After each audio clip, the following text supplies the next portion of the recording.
Hello beautiful people, MJ here bringing you another video today. If you're new to my channel, be sure to click that subscribe button. Love to have you be part of the family. So today I thought, well, it's my first New Year's with my YouTube channel, so I'm gonna hit some more of the cliche things to do. I'm gonna go over some of my resolutions that I plan on keeping this year. So watch to the end of this video because I get real with you guys about something that's really personally affected me and it's probably going to be the hardest resolution for my 2020 journey. But some of them are ones that I know I'm gonna achieve, so don't set yourself up for failure, as I like to say. So always throw some things in there that you know you can do. So you may be thinking, Matthew, you look a little rough right now. Well, first of all, you're a douchebag. And second of all, I just got up from a nap, so you're not wrong. And I may or may not be filming in my underwear. But I just wanted to make this video as quickly as I could. I've been a little behind because of the holidays and stuff, so I wanted to put this out there at least closely within a week of the new year. So let's just jump right on in. First one has to do with Mia, and she's over here on the couch right now. But one thing that has been hard on her is adjusting to the apartment life that we're in. I've tried to take her out, especially to the dog park here in Austin, the Zilker Dog Park. She loves that place. She always finds friends to play with and everything like that. But obviously I can't travel to Zilker like every day or even every week. It does get a little difficult to find the time to do that, especially when school starts up. But one thing that I've been doing since school has been out and that I want to try to push myself to keep doing, and Mia, you're gonna love this resolution, is I want to try to take Mia out for a walk at least once a week. And I don't mean like outside. I take her outside, but I mean like taking her out on a good, like, are you done? I'm trying to talk about you and you're interrupting me. Okay, thank you.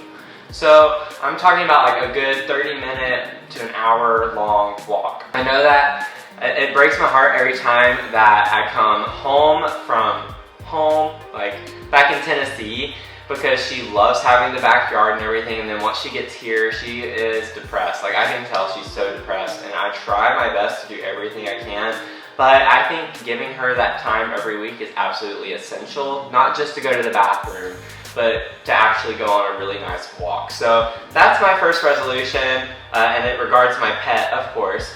So my next set of resolutions regards my finances, and boy, is this something that I love to talk about.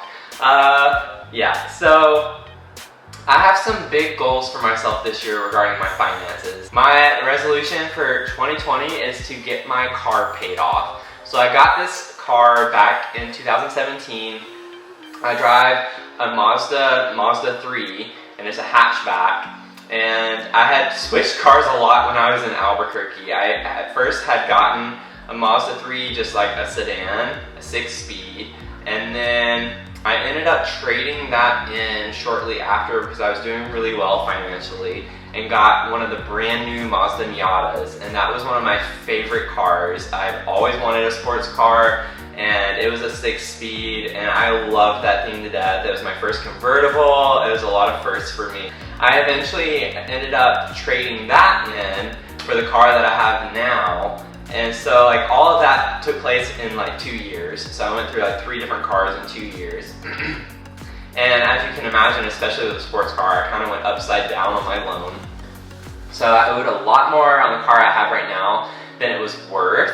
But I've really done a great job at chipping away at it, not just doing the monthly payments, but also adding in extra payments throughout the past couple of years. So I am on track to where I could pay it off this year if I work really hard in doing so. So that's the first thing, and then the other two kind of trickle down from that. Since I'll be saving a lot of money each month, then I want to start paying off my school loans. So that is a really big endeavor for me because I owe a lot of money. Let me just tell you, I owe a lot of money, like of course 6 figures in debt, but it's pretty up there. So I want to at least set up a payment plan this year to where I start paying off. It's probably going to mostly just be chipping away at the interest, but it's better than nothing. So I have that, and then lastly from that, I want to no longer take student loans out. I want to be done. So starting the fall semester of this year, I do not want to have to take out student loans. So that's gonna be the hardest one for me, because that means I need to pay off my car like ASAP in order to get that extra money that I'm paying for it right now that I can just literally put in my pocket. So those are my financial goals for this year. So moving from that, I have some stuff regarding my teaching. So I teach music lessons at a couple of schools in Austin as well as independently. So right now I have about 8 really consistent students.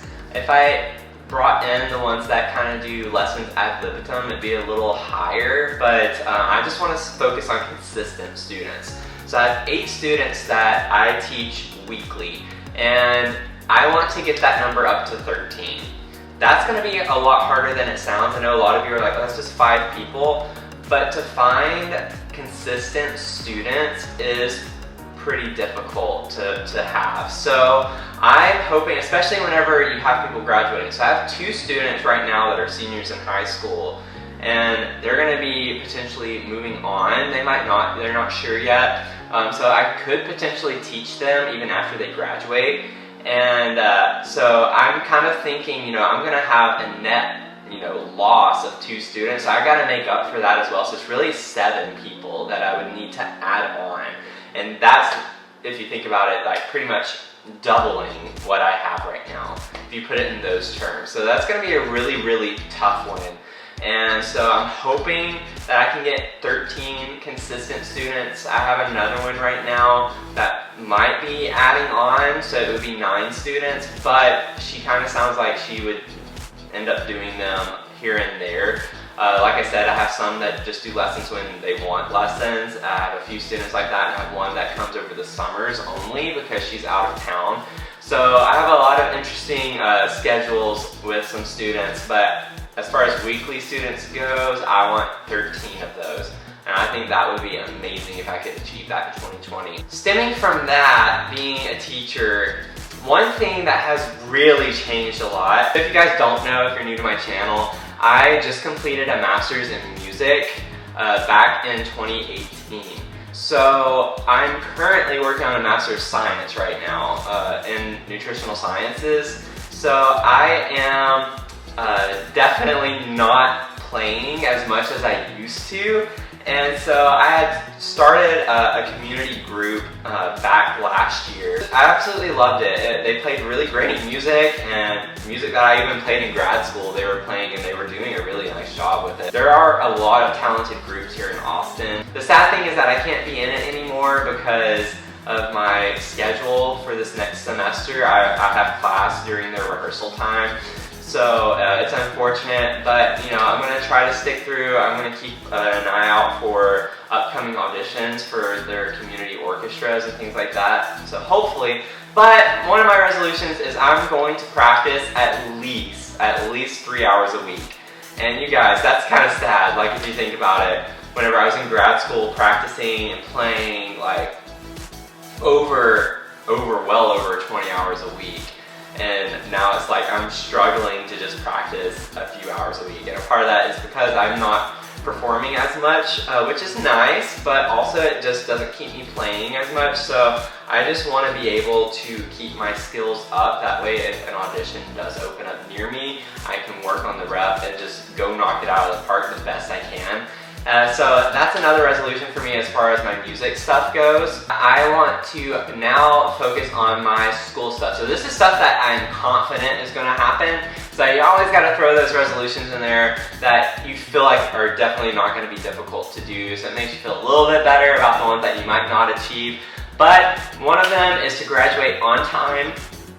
My voice just cracked. Sorry about that. But I want to graduate with my master's this May. So I want to graduate on time in the spring. I don't want it to last through the summer. I want it to finish in May.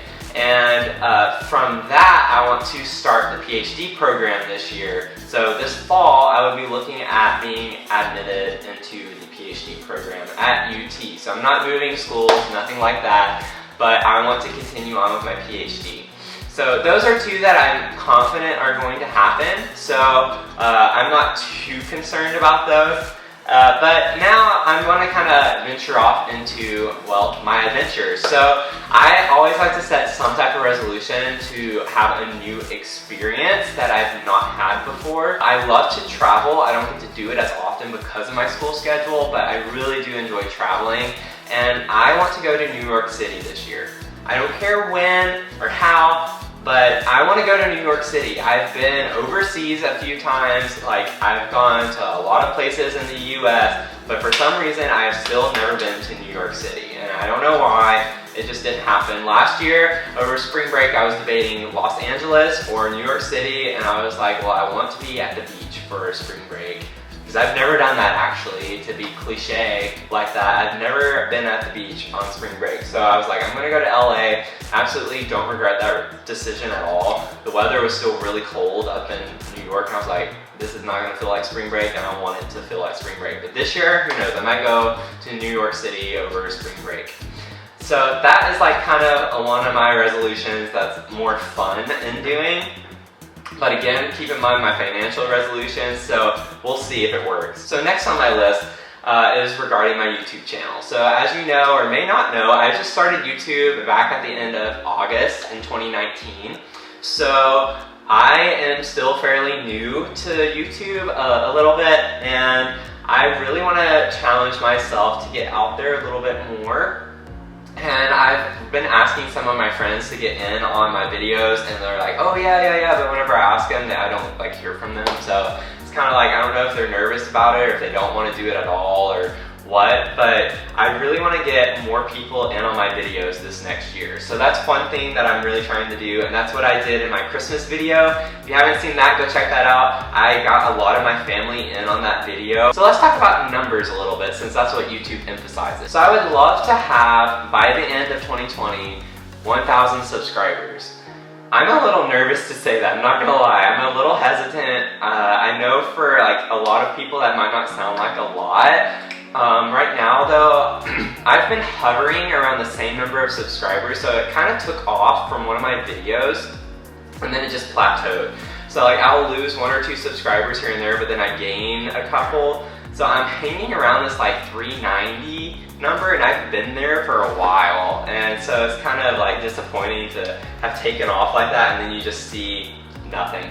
So I'm really gonna try to get these like 600 or so subs this next year. And I don't know how I'm gonna do it yet, I don't know, but I need your help on that. So if you're not subscribed to my channel, please help me out in reaching that goal for this year. I would love to have 1,000 subscribers. I don't think that's like completely out there and unattainable, but I do think it's gonna be a little difficult to get there. And lastly, I want to have over 100 videos. So right now, I think I have 47 videos, and I just started this past, like, at the end of August. So really, I've had September, October, November, December, like 4 months, and I've already posted nearly 50 videos already. So I think I'm doing really well as far as how much I'm posting.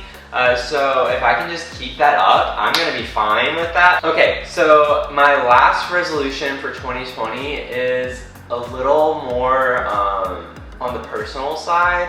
And so I wanted to save it for last because it is something that I really struggle with. And so you guys are gonna get a little bit of a life story from me. So back in 2014, I started losing weight. Okay, so I lost a lot of weight very quickly because I was really active. I was in marching band and stuff, but I was also changing my dietary habits. And I had actually had a Word document with like lists of rules that I came up with myself on losing weight regarding my diet, more particularly. So I followed those to a T.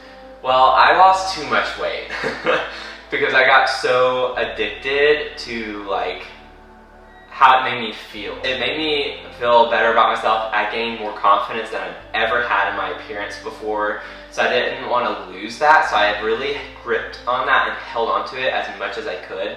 So from that, I ended up losing way too much weight because I didn't think about where I wanted to go and then maintain, I just kept like sticking to my rules.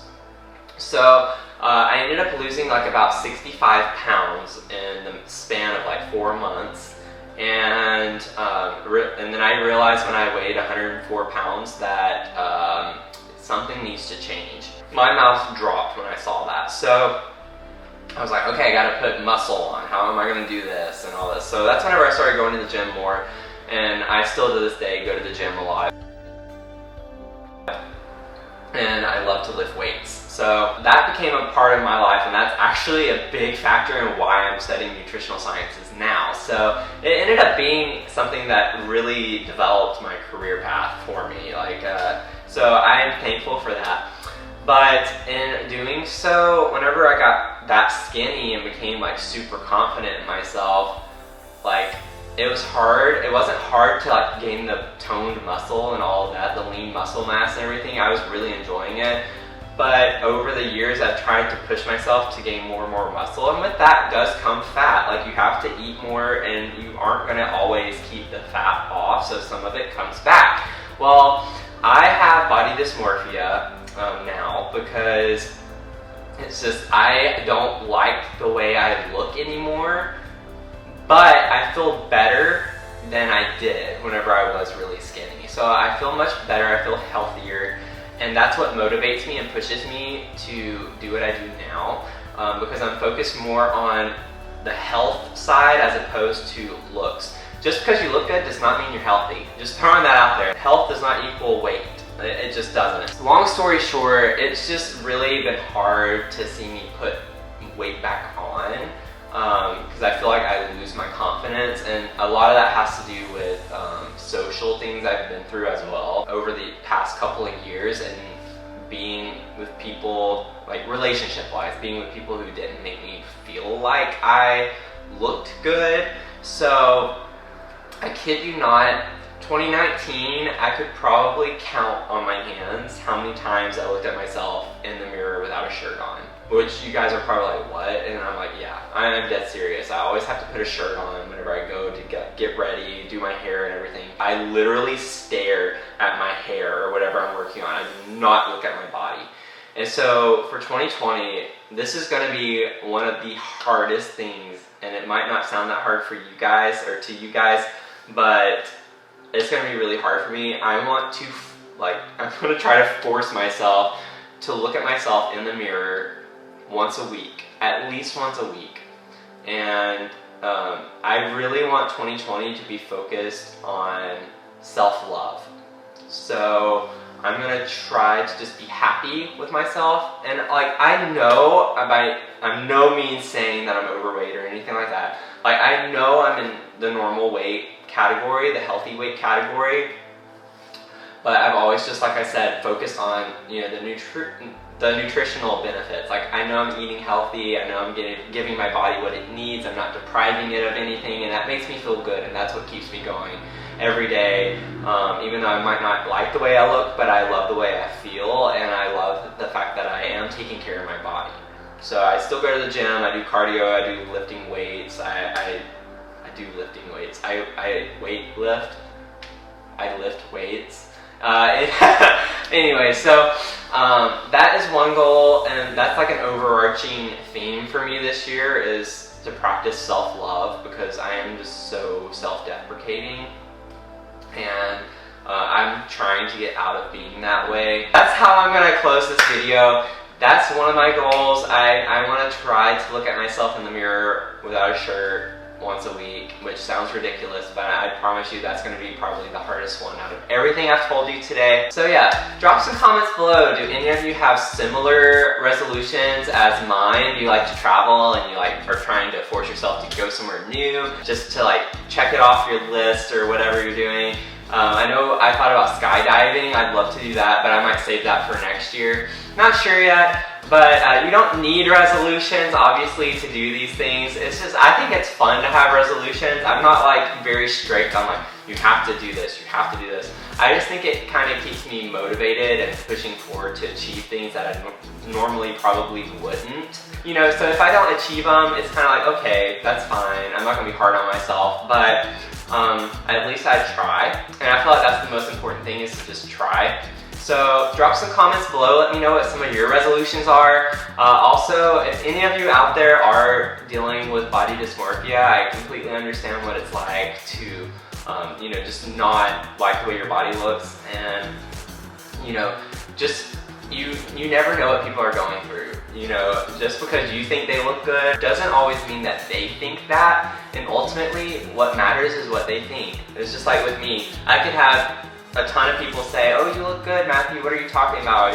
None of that means anything to me if I don't believe it myself. So that's just something that I really am going to try to work on this year. I hope you all reach your 2020 goals, and I will probably post a video at the end of this year, kind of like a reaction to this video, and go over the things that I did achieve and the things that I did not, because I'm sure I'm not going to be perfect in this by any means. So stay tuned for that video at the end of this year, but until then, I'm hoping to have, you know, at least 53 more videos. So if we can make it through that and you're still here, I love you very much. Again, don't forget to subscribe to my channel. I'm watching you.